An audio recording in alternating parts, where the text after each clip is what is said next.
Accident झालेल्या एका जणाला ambulance हॉस्पिटलच्या गेटवर घेऊन आली. त्याचे कपडे अगदी खराब आणि जुने होते.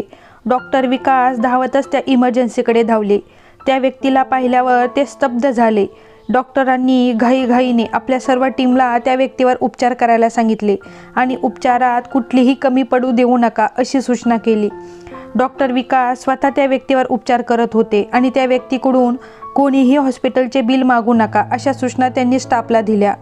त्याच्या उपचाराचे 4 लाख रुपये बिलही डॉक्टरांनी स्वतः भरले. आम्हा सगळ्यांना जेव्हा त्या गरीब माणसाबद्दल समजलं तर आमच्या पायाखालची जमीनच सरकली. कारण तो तर हॉस्पिटलमध्ये ॲक्सिडेंटचे एक पेशंट आले तसं वॉचमनने हॉस्पिटलमध्ये अलाराम देऊन सर्व स्टाफला इमर्जन्सीचा मेसेज दिला. डॉक्टर विकास आपल्या हॉस्पिटलमध्येच असल्याने तेही त्या इमर्जन्सी रूमकडे धावले. पेशंट अतिशय गरीब वाटत होते कारण त्याचे कपडे अतिशय जुने आणि खराब होते. पण ॲक्सिडेंटमध्ये त्याच्या डोक्याला आणि पायाला जबरदस्त मार लागला होता. डॉक्टर जेव्हा इमर्जन्सी रूममध्ये आले तेव्हा त्यांनी त्या पेशंटकडे पाहिले आणि एक क्षणभर त्यांना त्या पेशंटची ओळख पटली. त्यांनी लगेच आपल्या सर्व स्टाफला सूचना केली की या पेशंटला उपचारात कुठलीही कमी पडू देऊ नका. खर्चाचा विचार करू नका. हा नक्की बरा झाला पाहिजे. पुढे 3 आठवडे त्या व्यक्तीवर उपचार सुरू होते. मात्र डॉक्टरांच्या सूचनेप्रमाणे स्टाफने त्या व्यक्तीला एकही पैसा मागितला नव्हता. तो व्यक्ती जेव्हा बरा झाला आणि त्याला घरी जायला डिस्चार्ज मिळाला तेव्हा नियमाप्रमाणे हॉस्पिटलचा अकाउंटंट त्या व्यक्तीची फाईल आणि बिल घेऊन डॉक्टरांकडे गेला. तेव्हा डॉक्टर म्हणाले की या व्यक्तीकडून एकही रुपया बिल घेऊ नका. पण न राहून अकाउंटंट बोलला, सर हे जवळपास 4 लाख रुपयांचे बिल आहे. इतकं मोठं बिल जर घेतलं नाही तर आपलं हॉस्पिटल कसं चालेल. त्याला थांबवत डॉक्टर म्हणाले, 4 लाख असो नाहीतर 10 लाख त्या व्यक्तीकडून एकही रुपया घेऊ नका. हॉस्पिटलला गरज पडली तर तो सर्व पैसा मी घालीन. डिस्चार्ज मिळाल्यानंतर त्या पेशंटला घेऊन वॉर्ड बॉय डॉक्टरांच्या रूममध्ये आला. त्याला पाहता डॉक्टर उठून उभा राहिले आणि म्हणाले, तुकाराम भाऊ आता कशी आहे तुमची तब्येत. त्यावर ती व्यक्ती बोलली, आता ठीक आहे. मग डॉक्टरांनी त्याला विचारले, तुम्ही मला ओळखलं का.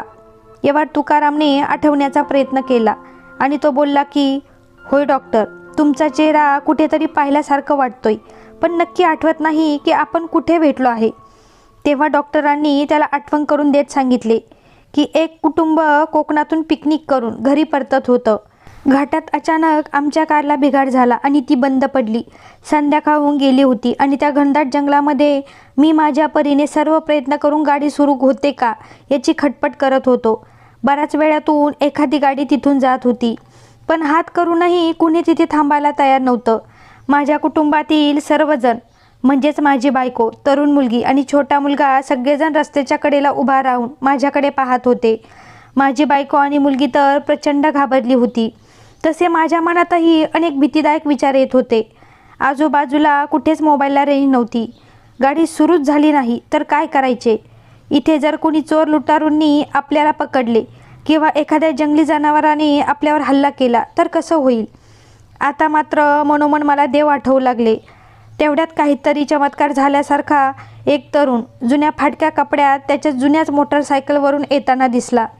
मी त्याला हात केलेला पाहून तो लगेच तिथे थांबला आणि त्याने आमची विचारपूस केली, तूच आहेस ना तुकाराम, ज्याने आम्हाला अशा परिस्थितीतून खूप मोलाची मदत केली होती आणि त्या संकटातून आम्हाला बाहेर काढलं होतं. तू एका क्षणात आम्हाला मदत करायला तयार झालास. तुझी गाडी बाजूला लावली आणि तू कारचे बोनेट उघडून गाडी चेक केली आणि तुझ्या लक्षात आलं की गाडीतील इलेक्ट्रिक फ्यूज खराब झाली आहे. तेव्हा तू बोललास की मी स्वतः सर्व वाहने रिपेअर करणारा फिटर आहे. हा घाट पार करून गेल्यावर जे गाव लागते तिथे माझे छोटेसे दुकान आहे. तू लगेच बाईकवर जाऊन दुकानातून फ्यूज आणलीस आणि आमची गाडी सुरू करून दिलीस. त्यावेळी आम्ही तुझे आभार मानले. मी म्हणालो की आज तुझ्या रूपाने देवच जणू आमची मदत करायला आला. तू आम्हाला फार मोठ्या संकटातून बाहेर काढले आहेस. तुझ्या या कामाचे मोल होऊ शकत नाही. पण तरी तू एवढी मेहनत घेतलीस आणि वेळ दिलास. याचे किती पैसे झाले. आणि तुला तुझ्या कामाचे पैसे विचारले तेव्हा तू हात जोडून अगदी नम्रपणे म्हणालास, साहेब मी थांबून पाहिलं तेव्हा तुम्ही खूप मोठ्या संकटात होता आणि सर्वजण खूप घाबरलेले होता. अडचणीच्या वेळी केलेल्या मदतीचे मी कधीच पैसे घेत नाही. तुकाराम, तू त्यावेळी आम्हाला कितीही पैसे मागितले असते तरी ते मला द्यावे लागले असते. पण तू एका पैशाची अपेक्षा न ठेवता आम्हाला मदत केलीस. तू तेव्हा म्हणाला होतास की अडचणीत सापडलेल्या माणसाला मदत करून मिळवलेला पैसा काही कामाचा नाही. याचा सगळा हिशोब तो परमेश्वर ठेवत असतो. तुम्ही आता जपून जा, असं म्हणत तू तिथूनच आनंदाने निघून गेला. आता या घटनेला जवळपास 4-5 वर्ष होत आले, तरी पण तुझे ते वाक्य मला स्पष्टपणे आठवतं. ते वाक्य माझ्या संपूर्ण आयुष्याला एक नवीन प्रेरणा देणारं ठरलं. आणि म्हणून तिथून पुढे मी सुद्धा एखादा गरीब आणि अडचणीत असलेल्या पेशंटचे उपचार करतोच, पण एकही रुपया न घेता. तुकाराम, मी एक डॉक्टर आहे आणि हे हॉस्पिटल माझं आहे. आणि तू ॲक्सिडेंट झाल्यानंतर याच हॉस्पिटलमध्ये पेशंट म्हणून आलास. नियतीने मला तुझी सेवा करण्याची संधी दिली आणि एक सत्कर्म माझ्या हातून घडलं. डॉक्टरांचं ते बोलणं ऐकून तुकारामने हात जोडले आणि त्याच्या डोळ्यांच्या कडा ओल्या झाल्या. तो म्हणाला, डॉक्टर, पण माझ्या उपचारांवर खूप पैसा खर्च झाला आहे. ऑपरेशन, औषध आणि तपासण्या यांना खूप पैसा लागतो. तुम्ही किमान औषध आणि तपासणीचे पैसे तरी घ्या. यावर डॉक्टरांनी तुकारामाच्या खांद्यावर हात ठेवले आणि म्हणाले की मला संकटाच्या काळात देवाच्या रूपाने तू मदत केलीस आणि मी जर तुझ्याकडून पैसे घेतले तर तो परमेश्वर सगळा हिशेब करील.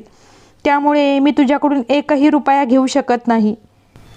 मित्रांनो, एखाद्या भल्या माणसाला गरजेच्या वेळी मदत केल्याने जे समाधान मिळते ते कधीच कुठल्या पैशाने विकत घेता येत नाही.